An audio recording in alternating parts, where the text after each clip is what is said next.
उम्मीद करती हूँ आप लोग अच्छे होंगे। आज आपकी वर्कशीट नंबर 60 है, ये अच्छे से लेबल कीजिए। पठन अभियान में आज आपकी मैथ्स की वर्कशीट है, लिख लीजिए।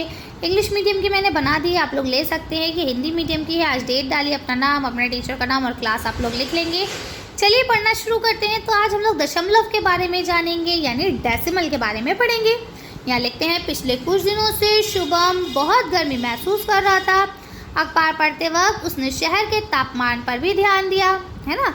पिछले 3 दिनों का तापमान उसने कॉपी में लिखा। तो उसने अपनी कॉपी में पिछले 3 दिनों का जो तापमान लिखा वो कुछ इस प्रकार लिखा।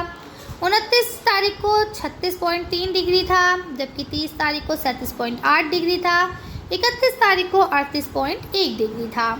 ठीक है, यहाँ पर 36.3 एक दशमलव संख्या है। आइए दशमलव संख्याओं को समझें। ठीक, तो देखिए ये जो 36 है ये है पूर्ण भाग, और जो इधर ये 3 बचा ये दशमलव भाग, और ये बीच में जो आपको छोटा सा डॉट दिख रहा है इसे हम लोग बोलते हैं दशमलव। आई बात समझ में। अब देखिए लिखा है दशमलव संख्या को पढ़ना। तो हम दशमलव संख्या को किस तरह से पढ़ सकते हैं। तो देखिए इधर जो होता है इसे हम पूरा पढ़ेंगे 24, बीच में ये दशमलव आ गया। अब ये इसे हम 37 नहीं पढ़ेंगे, इसे हम 3 और 7 पढ़ेंगे। आई बात समझ में। दशमलव के बाद की किसी भी संख्या को जोड़ के नहीं पढ़ते हैं, उसे अलग अलग पढ़ा जाता है। ठीक, अब यहाँ देखिए लिखा है निम्न दशमलव संख्या के पूर्ण व दशमलव भाग को लिखिए। तो आपका पूर्ण भाग और दशमलव भाग दोनों अलग अलग करना है। तो देखिए 102 ये हो गया पूर्ण, ये 4 5 हो गया दशमलव, 98 और 3 है ना। यहाँ हो गया 50, यहाँ होगा 1 और 7। यहाँ 17 नहीं बोलेंगे, क्या बोलेंगे 1 और 7। है आसान, कर सकते हैं। आगे देखिए ये आपको बता दिया मैंने अभी। अब इसी के साथ देखिए लिखा दशमलव संख्याओं का प्रायसायिक रूप, यानी उसे एक्सटेंड रूप कैसे हो सकता है उसका। तो देखिए आप इसे फैला के कैसे लिख सकते हैं बेटा। अब यहाँ लिखा है आपका 125.46 है ना, यानी 4 और 6।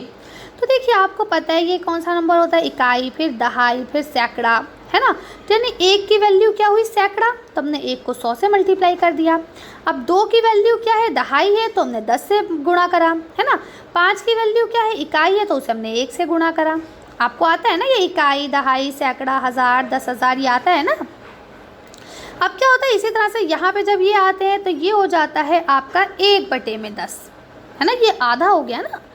ठीक, इसी तरह से दूसरा जो होता है ये देखिए हमने इसको इसलिए 1/10 से करा, और ये हो जाएगा फिर 1/100, फिर 1/1000। इसी तरह से ये धीरे धीरे बढ़ता चलेगा। तो यहाँ देखिए लिखा है दशमलव संख्याओं का स्थानीय मान, यानी कि इसकी जो प्लेस वैल्यू होती है वो क्या रहती है। तो यहाँ देखिए लिखा है दशमलव संख्या के पूर्ण भाग के स्थानीय मान के लिए हम इकाई, दहाई, सैकड़ा, हज़ार, 10,000 आदि का ही इस्तेमाल करते हैं। ठीक है, जबकि दशमलव भाग के लिए हम लोग क्या करते हैं, दशांश, शतांश, है ना, हज़ारवां प्रयुक्त करते हैं। तो देखिए जैसे ये इकाई, दहाई, सैकड़ा, तो देखिए इकाई, फिर देखिए दहाई, फिर ये देखिए सैकड़ा, है ना। जबकि ये क्या होगा, ये पहले होगा दशांश, फिर क्या होगा ये शतांश। ठीक है, तो इस तरह से ये आपको करके दिखाया गया है। अब देखिए यहाँ लिखा है निम्नलिखित दशमलव संख्याओं को आप कैसे पढ़ेंगे, बोलकर बताइए।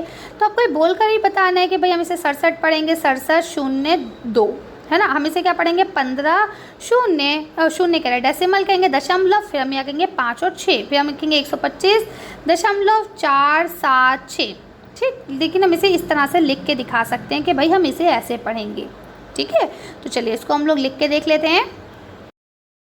देखिए बच्चों यहाँ पे मैंने ना इसे पूरा लिख दिया है, इंग्लिश और हिंदी दोनों में। ठीक है, कि अगर आप इंग्लिश वाले हैं तो इंग्लिश में कीजिए, हिंदी वाले हैं तो हिंदी में कीजिए। जैसे 167 यानी 67, डेसिमल यानी दशमलव, फिर क्या है 02 यानी 0 और 2 कर लेंगे। आगे देखिए इसी तरह से दूसरा वाला आपका है। ठीक है, ये जगह 15 यानी 15, फिर डेसिमल यानी दशमलव, फिर हो जाएगा यहाँ पे 56 यानी 5 6। ठीक है, इसी तरह से देखिए तीसरा है, इसे आप क्या करेंगे 125 यानी 125, ये दशमलव यानी डेसिमल, फिर आपका ये क्या आ जाएगा 476 यानी 4 7 और 6 कर लेंगे। अगला क्वेश्चन लिखा है रिक्त स्थान को भरिए। तो चलिए इसको देखते हैं। देखिए यहाँ पे आपका क्या है 5 कौन सी जगह पे, दहाई पे, फिर 2 किस पे है, इकाई पे, है ना।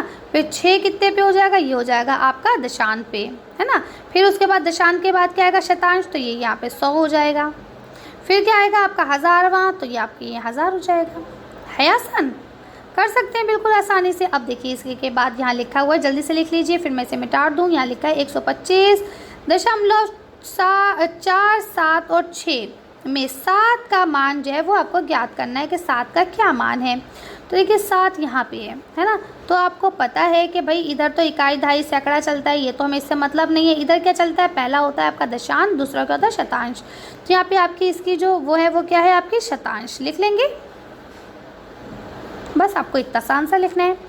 आगे लिखा हुआ निम्नलिखित दशमलव संख्याओं के प्रत्येक अंक का स्थानीय मान लिखिए। अब आपको ये 3 दिए गए हैं, इसको इस तरह से आपको लिखना है। ठीक, चलिए इसका आंसर कॉपी पे करके देखते हैं और फिर वीडियो को फिनिश करते हैं। देखिए बच्चों, भी आपको पता है कि ये क्या होता है, ये होता है दशांश यानी 10th, फिर ये क्या होता है इकाई, दहाई यानी 1s और 10s। ठीक है, इसी तरह से देखिए दूसरा वाला, इसमें भी क्या है, ये आपको पता है इकाई, दहाई यानी 1 और 10s। ठीक, ये क्या होता है आपका, ये होता है दशांश, उसके बाद शतांश यानी 10th और 100th। ठीक है, इसी तरह से देखिए तीसरा वाला, इसमें भी आपको पता ही होता है इकाई, दहाई यानी 1s और 10s। इसके बाद ये वाला क्या होता है दशांश यानी 10, फिर होता है ये शतांश यानी 100 और फिर हजारवा यानी 1000। ठीक है, इस तरह से आप लोग इसे कर लेंगे। चलिए तो अच्छी वीडियो को हम यही खत्म करते हैं। अच्छी वर्कशीट में बस इतना ही। अगर आपको वीडियो पसंद आई हो तो प्लीज़ इसे लाइक और शेयर करें। अगर अभी तक आपने मेरे चैनल को सब्सक्राइब नहीं किया तो प्लीज़ मेरे चैनल को सब्सक्राइब करें। Thank you for watching.